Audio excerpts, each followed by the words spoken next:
Hello and welcome to Infocus. I'm Bradley Valenaki.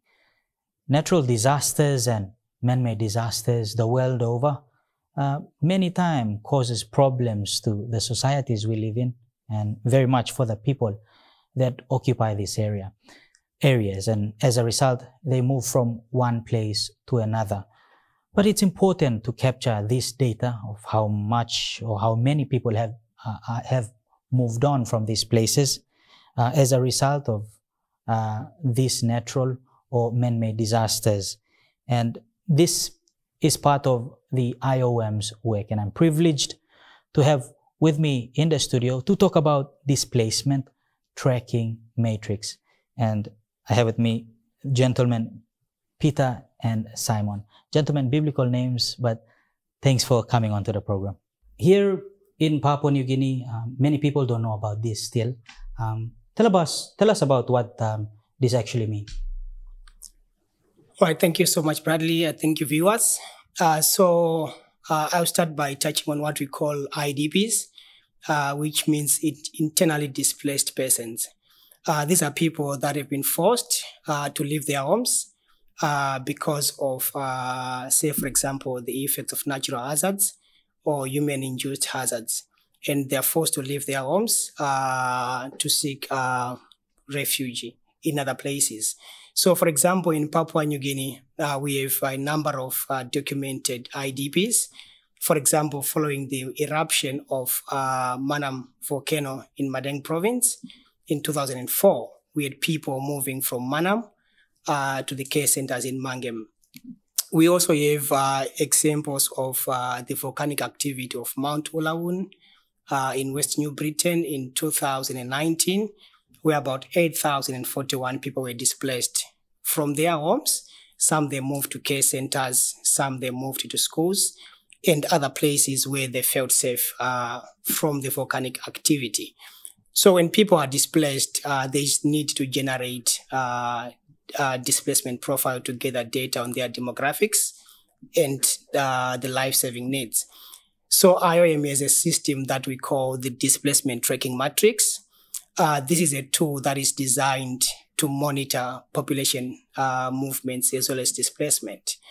So what it does is it collects primary data from the population that has been affected or displaced. We've been implementing this in Papua New Guinea since 2013. And we are rolling the DTM to different parts of Papua New Guinea. All right, so you've been doing this not isolated, but of course with line agencies of government. Simon, tell us about how this actually works. Okay, thank you, Bradley. Okay, I'm Simon Kafu. I work with IOM for almost like 7 years, working basically on disaster management, disaster response. Okay, thank you. Yes, Bradley. One thing that we need to understand when we talk about displaced population is we need to have the figures to trigger response. So DTM is one of the key tools that IOM as well as the other agencies sees as important, that will give you the real figures of how many people been displaced, what is the gender, age group, and people being displaced. So when you want to do any response, you target those that are affected and you give response accordingly to those that are affected and living in care centers or living with host communities. This DTM is very key.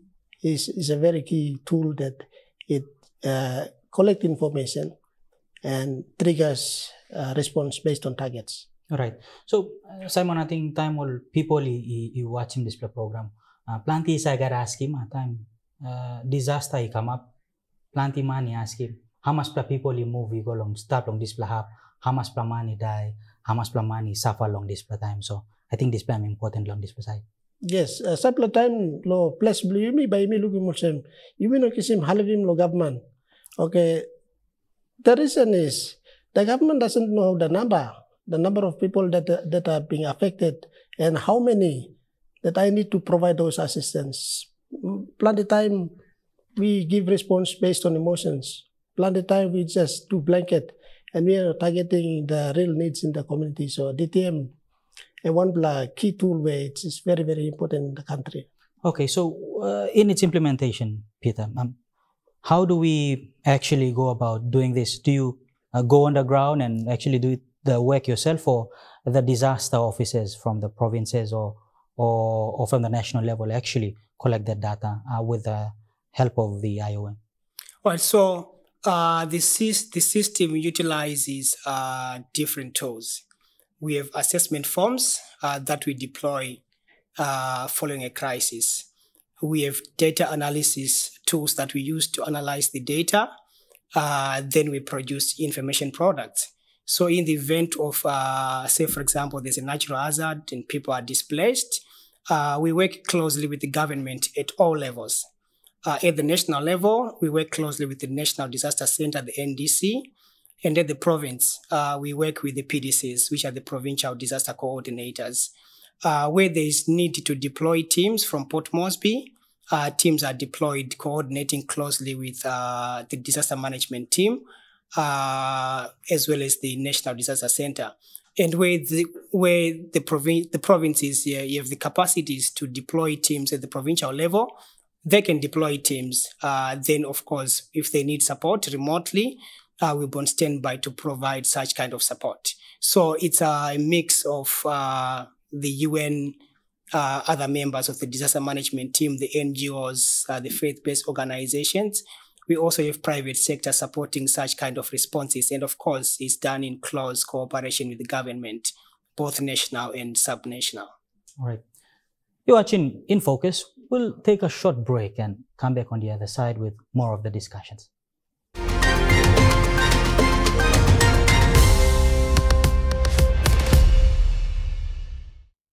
Welcome back to Infocus, discussion still with the IOM on Displacement Tracking Matrix. Gentlemen, continuing on from our discussions before the break, we spoke about the importance of DTM here in Papua New Guinea. Why is that so? Okay, thank you, Bradley. Displacement Tracking Matrix, it's one of the very, very important tool in emergency responses.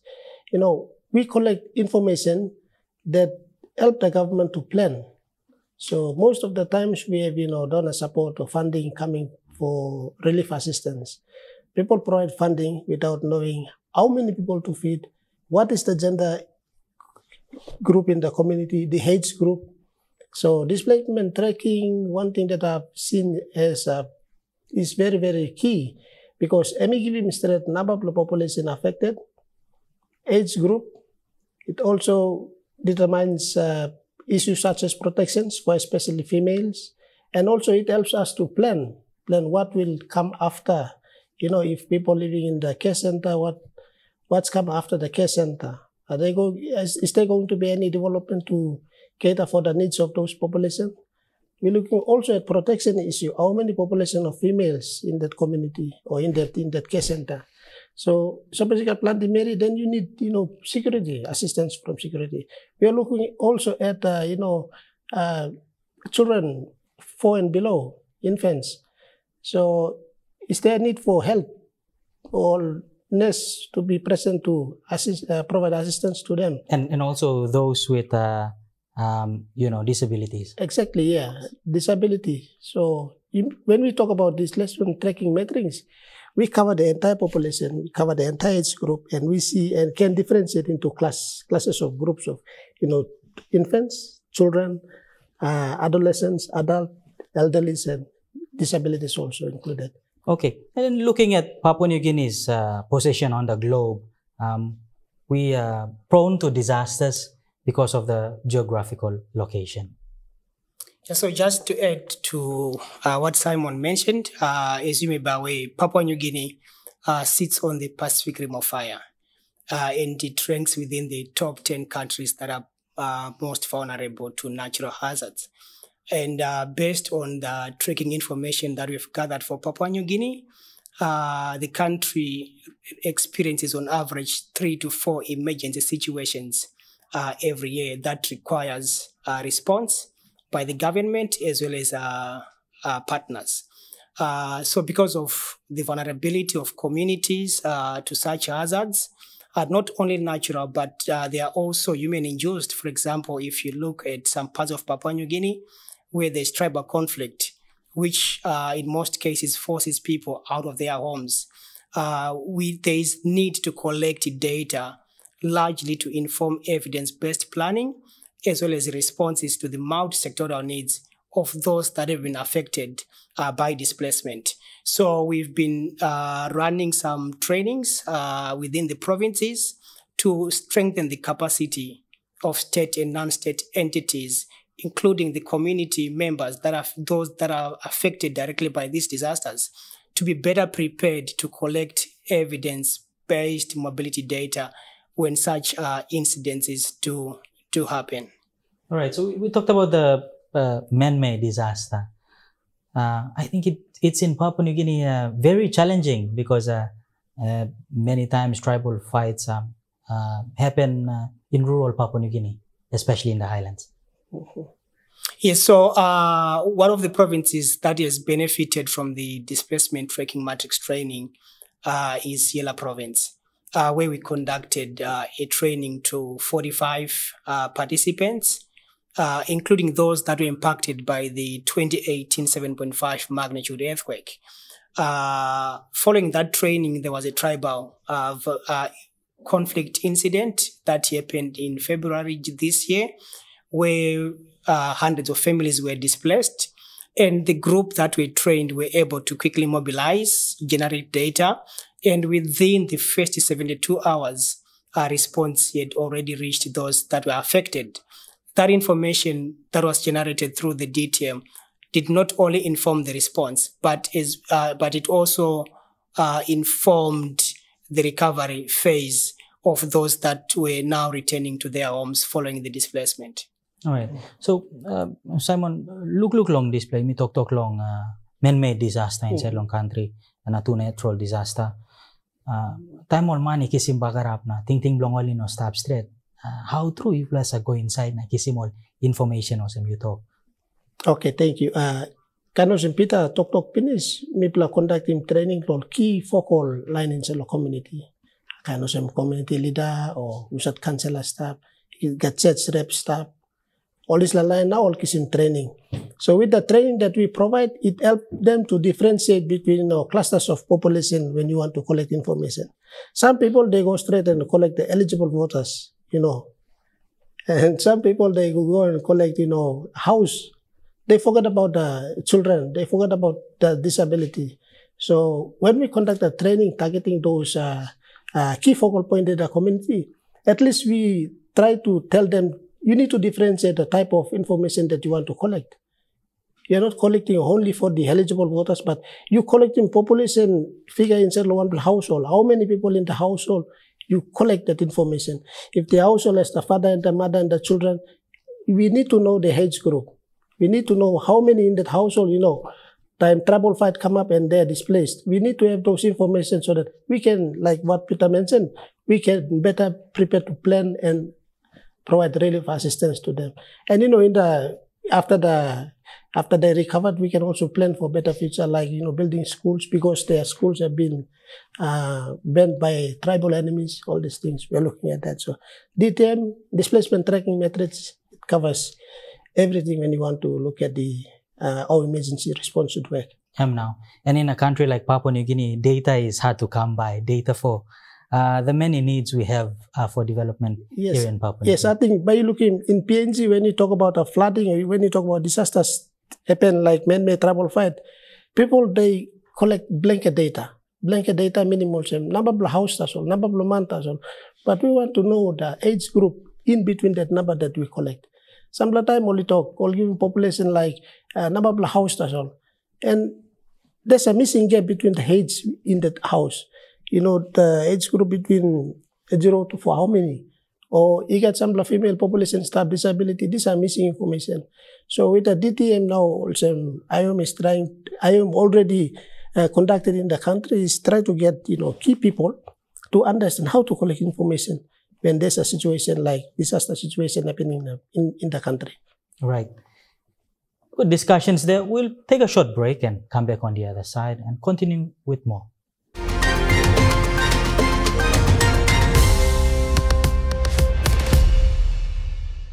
Welcome back to the program. Still discussions on an important area in Papua New Guinea, which is the Displacement Tracking Matrix, of course, with the IOM. Gentlemen, we understand that the IOM is conducting a training on this sometime this week. Tell us about it. All right, so we'll be running a national training of training in Port Moresby, starting on the 21st, and it will be concluded on the 23rd. So we are bringing participants from all provinces of Papua New Guinea, as well as from the autonomous region of Bougainville. So this training seeks to introduce DTM to the participants, especially those that haven't been trained in utilizing this tool. The training will also give participants an opportunity to share their experiences as well as to blend ideas on how to effectively coordinate emergency responses, largely looking at gathering and utilizing evidence-based population mobility data. So we will also have the NDC, the National Disaster Center representatives, coming to give some presentations. We also have the Papua New Guinea Disaster Management Team Secretariat also presenting at this training. Okay, so as a result of this training, what are the objectives now? So what we are intending to do is to enhance the knowledge and skills of response actors in terms of utilizing a DTM, so that when there's a crisis, if something happens, the humanitarian community can better respond to the crisis situation, because the data will be made available through utilizing this DTM skill. I'll give you an example. During the eruption of Cordova volcano, sometime in 2018, it took more than a week for response to be activated, largely because of the lack of data. But in the past few years, where we have trained some stakeholders from the provinces, response was activated within the first 72 hours. So the drive is to ensure that if a crisis situation happens, teams are easily mobilized, they are quick to be deployed, and we can generate data for response. Not only does DTM touch or focus on the response part, but we also look into recovery options, as well as generating more data that can be useful to inform policy discussions on IDPs in Papua New Guinea. Of course, and the bigger discussions. That's not only derived from the world's best practice, but also from the PNG experience. Mm-hmm. Okay, if you coming back to PNG experience, like the idea where we give to this representative from the province is to pass on the skills. Like what you learn now, you pass on the skills to your officers back on the ground. So time when disaster do happen, these people now will work on the, based on the skills that you train them. I will give the officers, the provincial officers pass it on to the district, to LLG, and even to the councillor, the recorder. So they collect uniform information from the bottom up. So this is what we are looking, so that the skills where capacity building skills where you will line them all. Only must understand how to collect the information. So every work easy. Na tu you misawi also best information lo come lo community and more line stuff inside lo community. Correct. Right. Yes. So how many participants are we expecting to come into Port Moresby? So from the provinces, we are expecting a total of 20 participants, largely those involved in disaster response, planning and management that we trained. And we also have representative staff from the National Disaster Center who also participate in this training. Right. Including NCD, also NCD National Capital District, and the other partners like Office of Climate Change, and I believe community development also.